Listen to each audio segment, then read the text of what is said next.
Hey, my name's Clint, and Marketplace got me. I'm just kidding. I'm not kidding. I was scrolling one night, and this truck popped up on the Marketplace.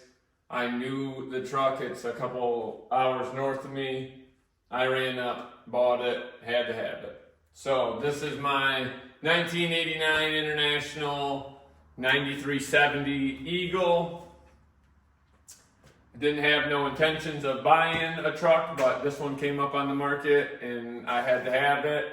It was an over-the-road truck, and I figured I could make that into something cool. Those sleepers can be ripped off and stuff, so I got some big plans with it. But in this video, I'm just trying to explain to you what it is and what I'm going to do with it. So, like I said, 9370 Eagle. It's got a 3406 B model cab in it that's dyno tuned and documented. I got some cool little paperwork of when it had 77 miles on it, or 77,000 miles on it. It was dyno tuned and documented, set at like 500 horse, which is pretty good for a B model cat back in the day, 89.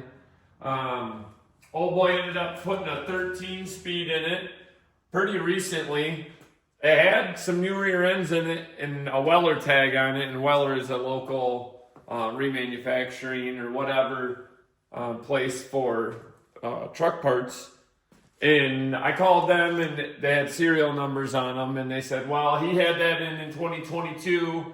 We put that transmission, drive line, and both of them rear ends in. I said, okay, what kind of rear ends do you put in? And they said 410s. And I knew at that point, like, yeah, that'll be a tugboat. That'll be a tugboat for low buoying and stuff. So I was pretty pumped about that. Newer drive line on it. It's got an airliner cut off on it. So it's an International fat frame. I don't know if you can see here, but International fat frame spliced into an airliner in the rear, which was done really well. But it was bondoed and stuff, and covered the splice, and I couldn't see it, so that's why I started blasting on it and cleaning it up. Not only it needed it because it was rusty and stuff, years of neglect and not being freshened up over the years, but in this video, I'll do a little walk around and show you the truck a little bit. I wanted to see how they spliced it, and they spliced it nice, and then they fish plated it, and it looks good, and that's kind of got the ball rolling on blasting the frame and getting into that. And then I pulled the sleeper off it, and then I saw the stretch, and I said, oh yeah, that's gonna be a stretched out day cab. So I'm gonna just do a walk around, show you where I'm at with it, kind of catch you up with what I got going on with it, and hopefully we can go from here on out and document the whole process of building this truck. So let's get into it. Let's do a little walk around, and I'll show you what I got going on. Give you a good look at her. Like I said, we already pulled the sleeper off it.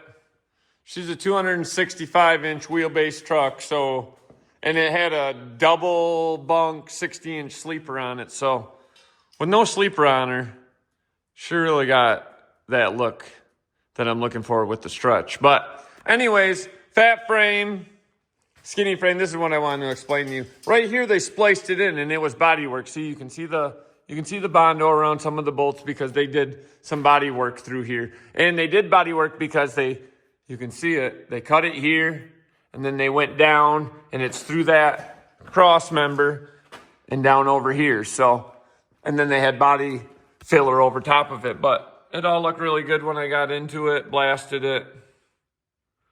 They spliced into it right. Because some guys will do it like this. I saw this, and this is the fish plating. You can see the plate starts here and ends there, and then that's the cutoff. But you can't see the splice behind it. So long story short, that's why I got into it. But here we are. I've done power washed this and blasted it a couple times now.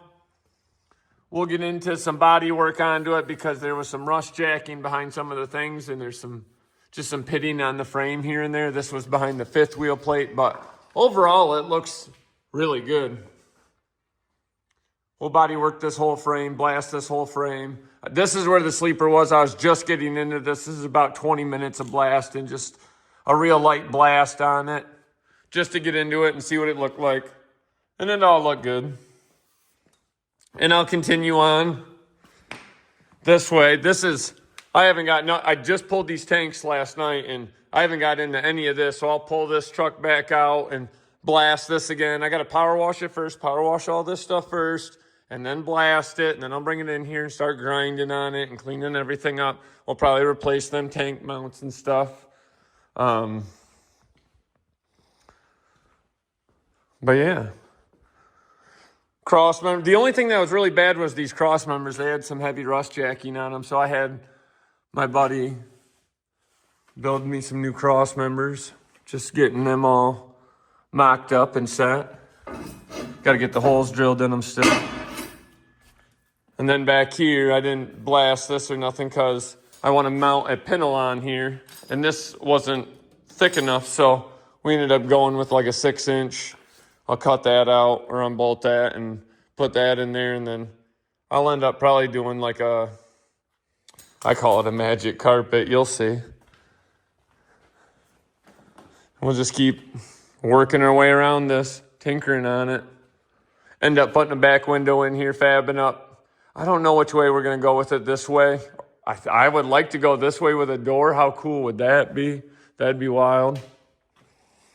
I got to do this side still, pulled the tank, like I said, clean up all that. But yeah, this is where we're at with it. I'll end up pulling this floor over here, doing hardwood floor in it.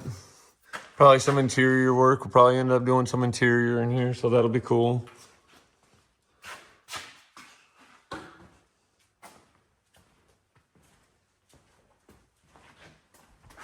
Yeah, hopefully I can make some videos on the progress of this truck. Keep you up to date, make some cool videos. We'll see.